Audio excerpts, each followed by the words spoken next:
অভাবের সময় ওর মায়ের হাতের রান্না আমি খেয়েছি, কেউ যেন ছাড় না পায়, রাহুলকে নিয়ে বললেন রুদ্রনীল। প্রয়াত অভিনেতা রাহুল অরুণোদয় বন্দ্যোপাধ্যায়ের প্রথম সুপারহিট ছবি চিরদিনই তুমি যে আমারে তার সহ অভিনেতা ছিলেন রুদ্রনীল ঘোষ। যদিও এই সিনেমার অনেক আগে থেকেই তাদের মধ্যে পরিচয় ছিল। ইতিমধ্যে রাহুলের অস্বাভাবিক মৃত্যুর তদন্ত চলছে।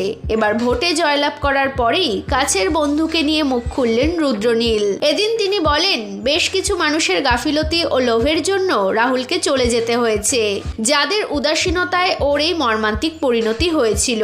সেক্ষেত্রে একটা বিষয় পরিষ্কার করে বলতে পারি, তদন্ত যাতে সুষ্ঠুভাবে হয় সেটা অবশ্যই দেখা হবে, কারণ রাহুলের মা আমার মায়ের মতোই। অভাবের সময়ে ওনার হাতের রান্না আমি খেয়েছি, কেউ যাতে কোনো সম্পর্ক বানিয়ে ছাড় না পায় সেটা অবশ্যই দেখা হবে। নিরপরাধ কেউ শাস্তি পাক যেমন চাই না, তেমনি আবার যাদের জন্য এমন ঘটনা ঘটেছে তারা কলার তুলে ঘুরে বেড়াক এটাও চাই না।